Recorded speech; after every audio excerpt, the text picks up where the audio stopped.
my gosh! I haven't seen him behind the back save in a while.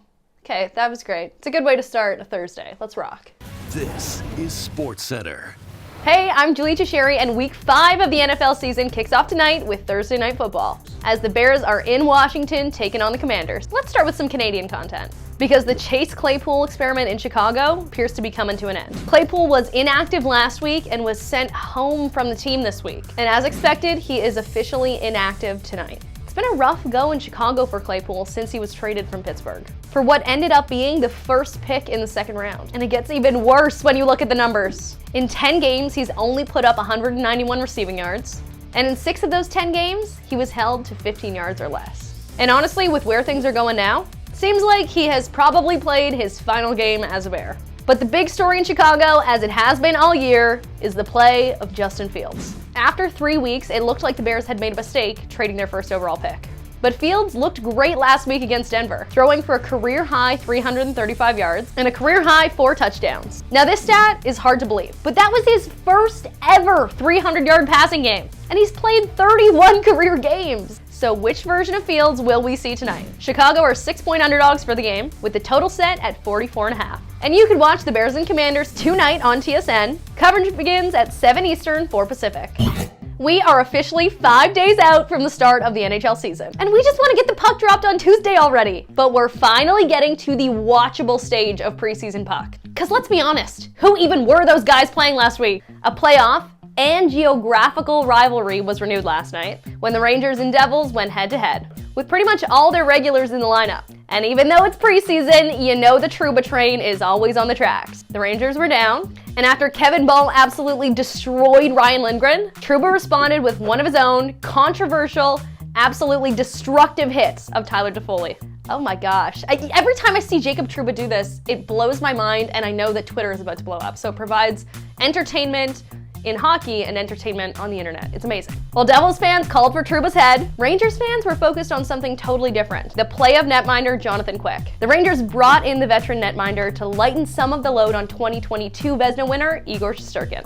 But he's allowed 11 goals on 57 shots this preseason. As a fellow New York backup tendy would say, not the best. Not the best. Thanks, Louis. Yeah. In other preseason news, the Battle of Alberta also renewed last night. And while the Calgary Flames were still in full "who is that guy" mode, dressing a roster of mostly minor leaguers, the Oilers were in full roster McDavid mode, which made for more than one insane moment like this. And probably many traumatizing moments for the young Flames players, who probably felt a little bit like that beer league team in Newmarket this summer. Yeah, he might get 70 this year. The NHL preseason continues tonight on TSN, as those in the Leafs region can watch the Leafs and Red Wings. And the Leafs are expected to have most of the big names in the lineup tonight. And those of you in the Sens and Jets regions can watch Ottawa and Winnipeg at 8 Eastern, 7 Central. As someone who has had a similar wipeout, I can definitely relate. Performance. Here we go.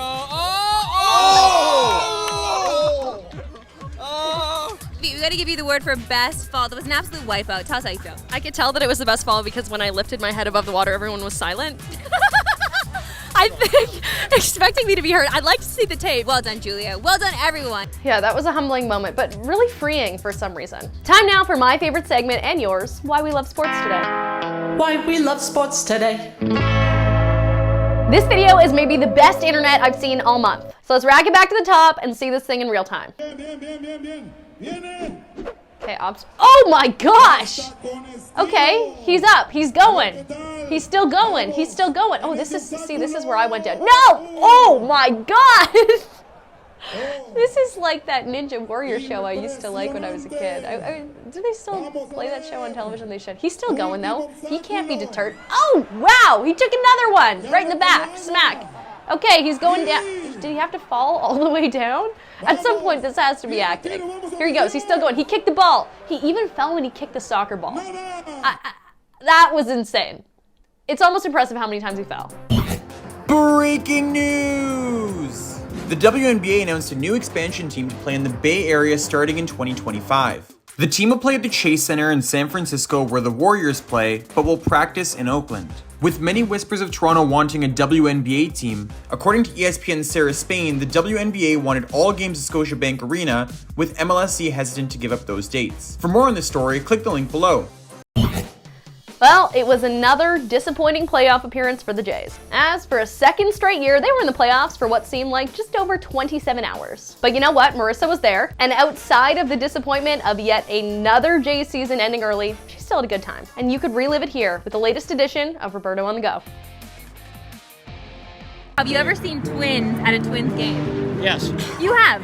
Yes. Okay. I have nephews that are twins. Now that we've gotten the important questions out of the way, let's explore the glory of Target Field. When you walk in the main gate, there's a little putting area for kids that spells out twins. And there really isn't a bad seat in this place. I've been to a lot of ballparks, and this one feels definitely the most intimate. But we all know the most important thing at every ballpark is the food. Did a full walk around to check out everything they had, like donuts, tacos, Aussie pies. But this place is really cool because you could text in your order, then come pick up your fried chicken. All your basics were covered, of course, and they had this little mini convenience store area that you just would line up and go for a shop, get whatever snacks and drinks you wanted. And you know I love snacks. Look at this Cheetos popcorn. But I wanted to go big. I wanted a meal, and all the Twins fans were saying you had to do the bratwurst. This is what they're known for here. You could do a Polish sausage or a cheese-filled brat, but I went with the original, absolutely loaded, with the mustard, or what are we even doing? This is my first time at Target Field, and I gotta say, Twins fans are lovely. Even giving us more food recos after the game. You have to, the important thing is you don't want to burn your mouth. So you gotta poke it with a sharp French fry and let the cheese ooze out. I love burn your mouth. I'm now on the hunt for this cheese-filled burger and more jerseys that make me smile.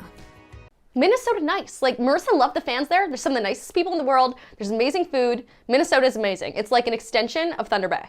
That's all for today. Marissa will be back tomorrow to close out the week. Have a good one.